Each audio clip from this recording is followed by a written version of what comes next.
कि परमात्मा के पास अंधकार प्रकाश की शिकायत लेकर के गया।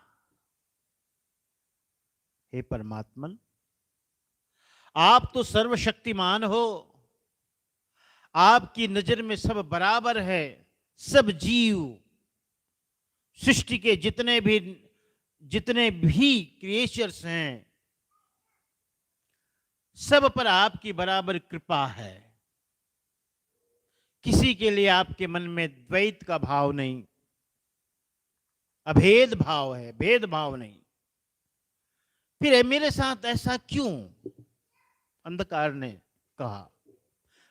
परमात्मा ने कहा, क्या बात है, जरा खोल करके बोलो, स्पष्ट रूप से कहो।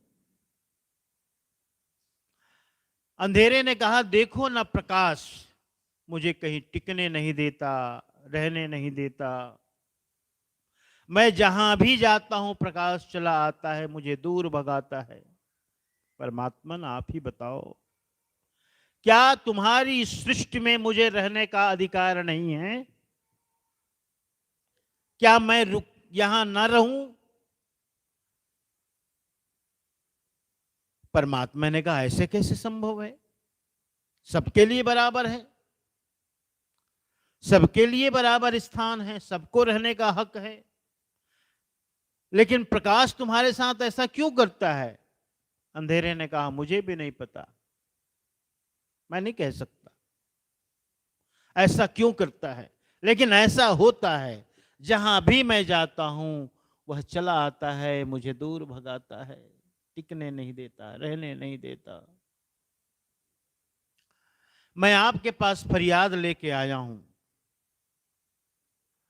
कि आप प्रकाश को समझाओ, उसे बताओ कि मैं भी रहूं, मुझे भी रहने का अधिकार है, रहने दिया जाए। परमात्मा ने कहा, ठीक है, कभी प्रकाश मिलेगा तो उससे तुम्हारी बात सुनाऊंगा, कहूंगा। कभी ऐसा आया कि प्रकाश से भेंट हो गई परमात्मा की।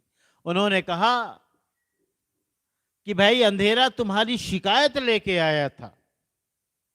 प्रकाश ने कहा, क्या शिकायत लेके? कौन अंधेरा? कहता था कि प्रकाश मुझे कहीं टिकने नहीं देता, रहने नहीं देता, जहां भी मैं जाता हूं मुझे भगा देता है। आप ऐसा क्यों करते हो? परमात्मा ने पूछा था।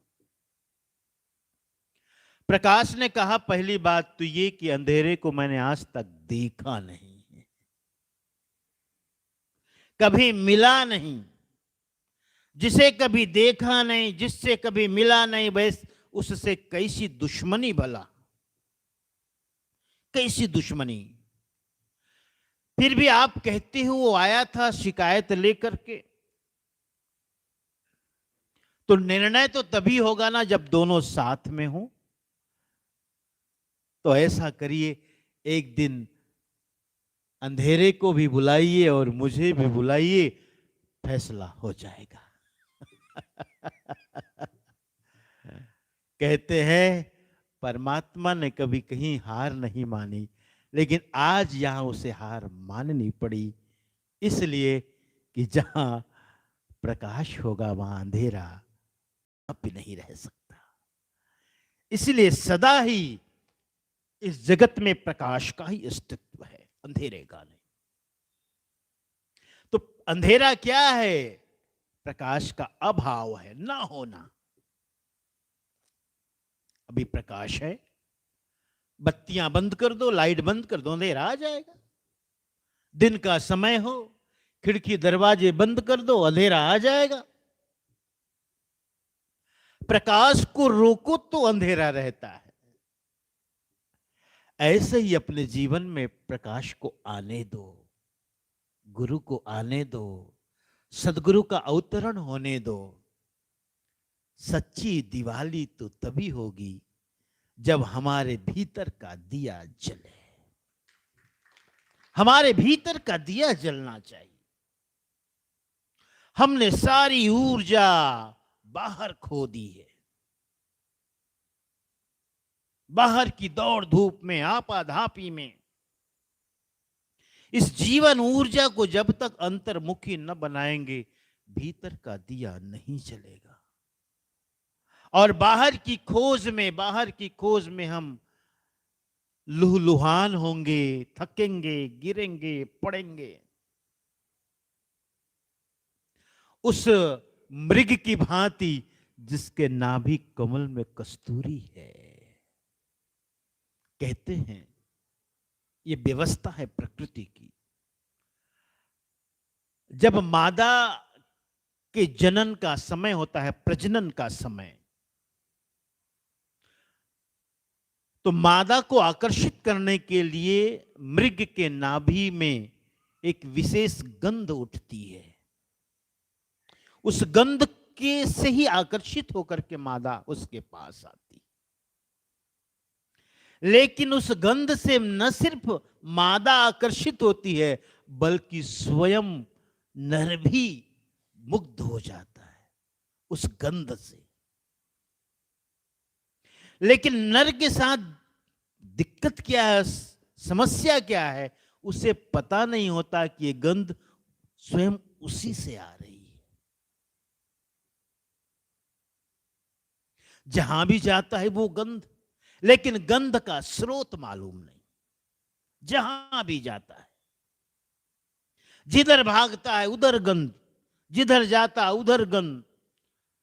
ऐसे में कहते हैं मृग जो होता है वो दौड़ता है, भागता है, झुरमुट से, झाड़ियों से टकराता, गिरता पड़ता, लहूलुहान होता। संसार में जीव को भी हम इसी रूप में देखते हैं। बाहर भागे जा रहे हैं, भागे जा रहे हैं, भागे जा रहे हैं। भागने से क्या होगा?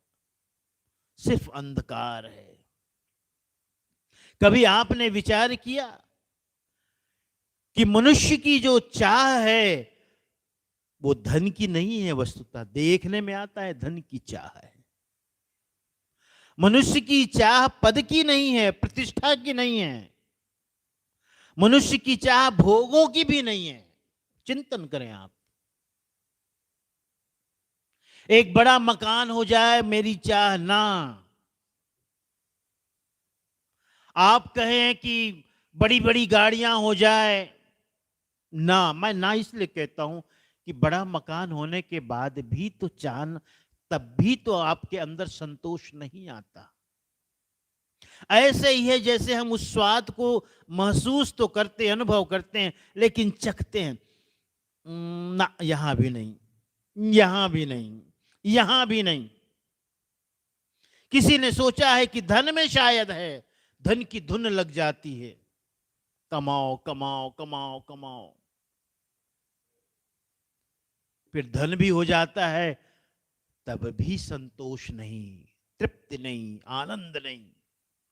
ऐसे में खोजने की जरूरत है कि मैं सोचता था यहां ये मिल जाए, उसके बाद मेरे जीवन में सुख और आनंद आएगा। क्यों है असंतोष? क्यों है तृप्ति? पद मिल जाए, प्रतिष्ठा मिल जाए, तो आप बहुत सूक्ष्म और चिंतन करेंगे, गहराई में डूबेंगे, ध्यान में डूबेंगे, तो पता चलेगा यह जो सुख की चाहना उस परम सुख की ही है और किसी की नहीं।